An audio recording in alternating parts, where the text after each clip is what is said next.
September 2, 1940. RAF Nordholt, west of London.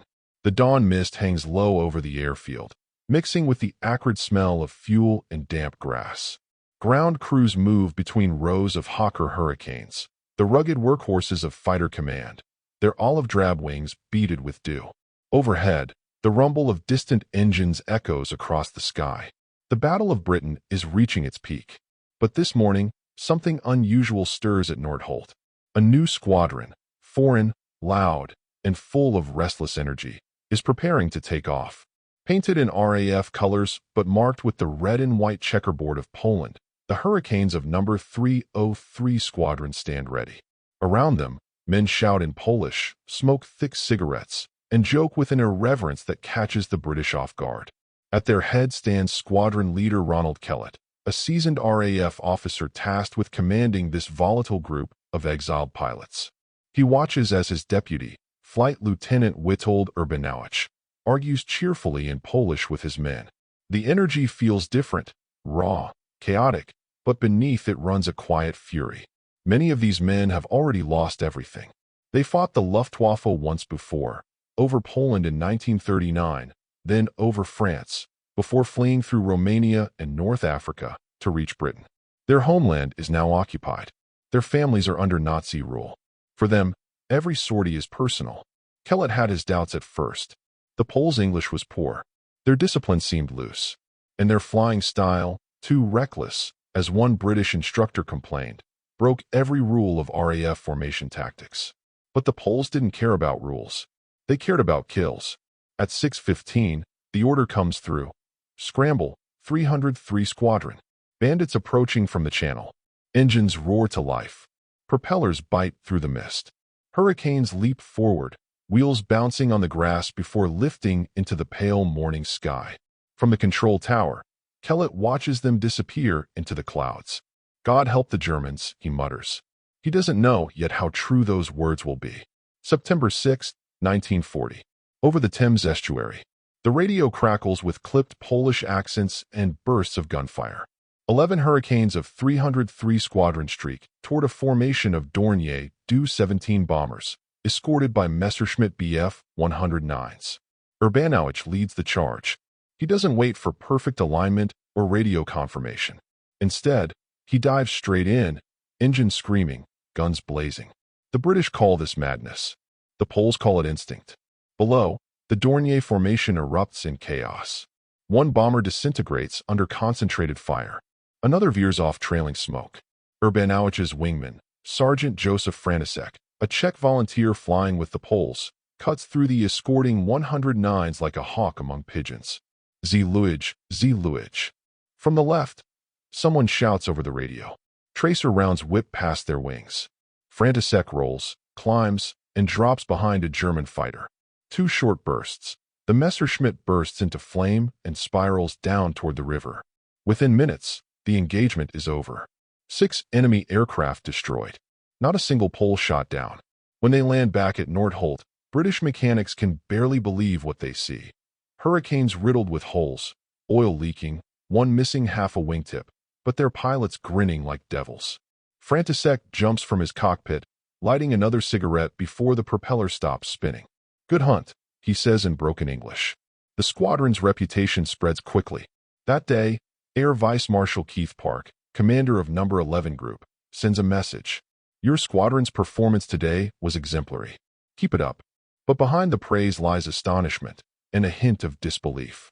How could these exiled men, barely trained on RAF equipment, outfly the Luftwaffe and even outperform their British comrades? September 11, 1940. RAF headquarters, Uxbridge. The operations room hums with tension. The Battle of Britain's pressure is unrelenting. WAF officers pin fresh markers across the map of southern England. Red arrows for Luftwaffe formations, blue counters for RAF squadrons. Radios chatter. Phones ring.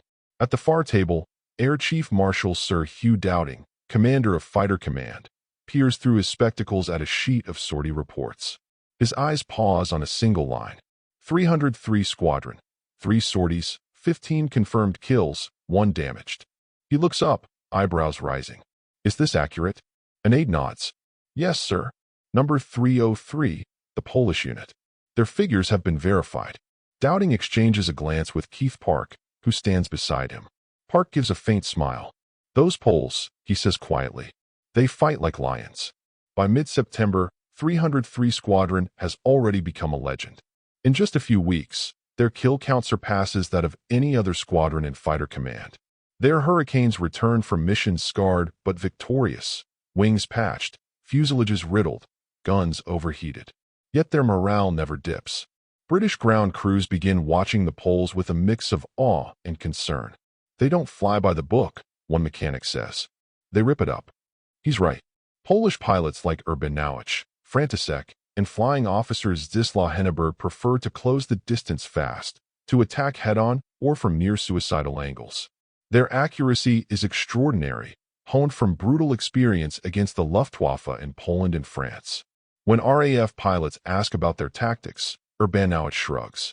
In war, he says, you don't aim. You hunt. That attitude shocks the British, but it works. During one fierce engagement over Kent, František ignores formation orders entirely. He peels off alone, plunging into a group of Bf-109s. Observers on the ground see his Hurricane disappear into a swirling dogfight. Moments later, 3 Messerschmitts fall in flames, and František emerges, trailing smoke, laughing over the radio. His unofficial tally climbs to 17 confirmed kills in a matter of weeks. When his commanding officer reprimands him for disobeying orders, František only grins. But I shot them down, didn't I? The RAF, steeped in discipline and hierarchy, doesn't know whether to court-martial him or decorate him. By late September, the answer is clear. The 303 RD's results speak louder than protocol. September 15, 1940, Battle of Britain Day. The Luftwaffe launches one of its largest attacks yet. Hundreds of bombers streaming across the channel, escorted by nearly 1,000 fighters. London's air raid sirens wail as the sky darkens with enemy aircraft. From Nordholt, the Polish pilots are already airborne. Urbanowicz leads 12 Hurricanes toward the incoming formation. The sun glints off their canopies as they climb through the haze.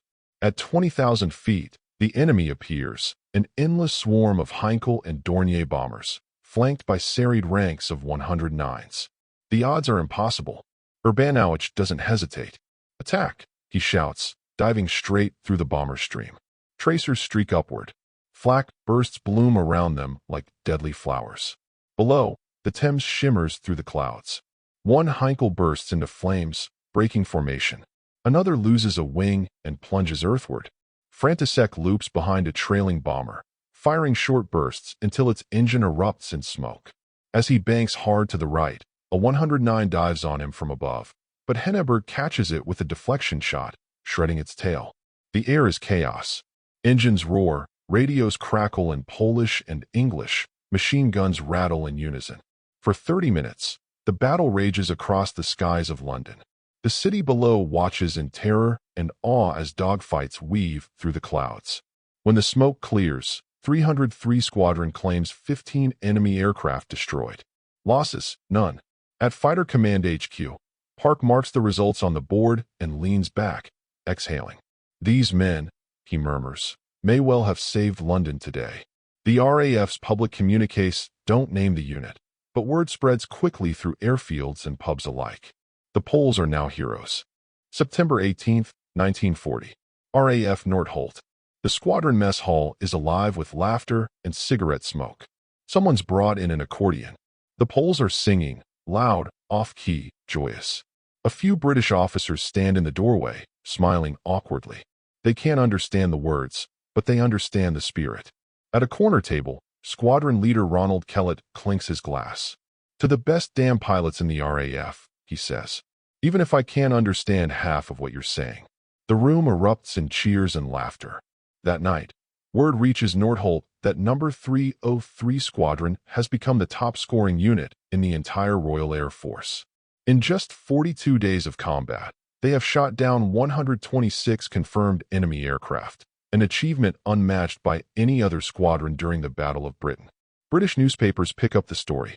Headlines read, Poles show the way. Exiled flyers smash Nazi raids. For men who had lost their homeland, It's more than glory, it's redemption. But not everyone in the RAF embraces them easily. Some English pilots whisper that the Poles are too reckless, too independent. Others envy their fame. One senior officer at Fighter Command reportedly mutters, "They make us all look slow." Still, Kellett defends them fiercely. "They fight because they must," he tells Dowding. "Every mission for them is a battle for home." Behind the bravado, the toll of combat is growing.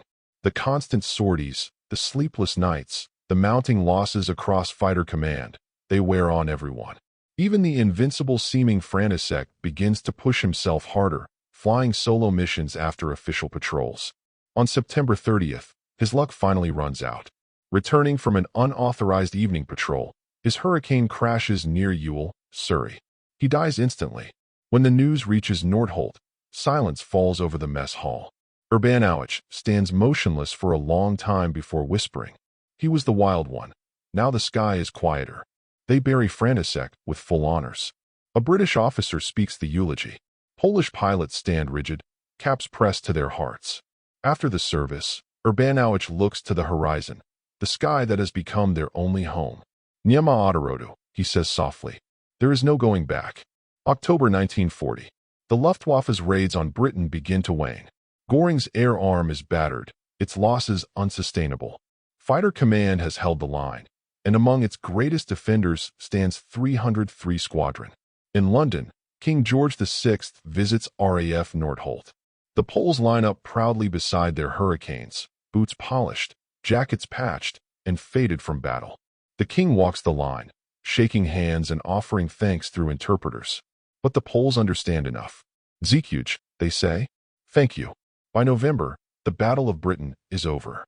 The official figures confirm what the airmen already know. 303 Squadron destroyed more enemy aircraft than any other unit in the campaign, despite joining the fight 2 months late. Yet even in victory, they remain outsiders. Poland is still under German and Soviet occupation. Many of their families have perished or vanished. When British pilots celebrate the safety of their homeland, the Poles toast to a country that no longer exists, at least for now. Still, they keep flying. Through 1941 and beyond, the veterans of 303 Squadron escort bombers over France, fight in North Africa, and later take part in D-Day operations. Some never make it home. Others, when the war ends, choose to stay in exile rather than return to a Poland under Soviet control. For years, their story is overshadowed, buried under the politics of a divided post-war Europe. But the legend endures in every flight log, every worn Hurricane panel displayed in a museum, every name carved into the Polish War Memorial near Nordholt. Decades later, historians revisit the Battle of Britain and find the same numbers that stunned the RAF in 1940. Number 303 Kosciuszko Squadron, composed of men who fled through war-torn Europe, who arrived speaking little English, flying with pure instinct, had achieved the highest kill rate of the entire campaign. Their courage reshaped British perceptions of the exiled forces. Their skill proved that loyalty and bravery know no borders. At the Polish War Memorial today, visitors still stop to read the inscription beneath the eagle crest. "For your freedom and ours." In the end, that was the heart of 303 Squadron's fight.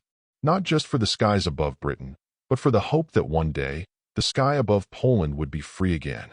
As the wind moves through the fields around Nordholt, you can almost hear it, the distant growl of engines, the laughter of exiled pilots, and the echo of Kellett's quiet words before their first sortie.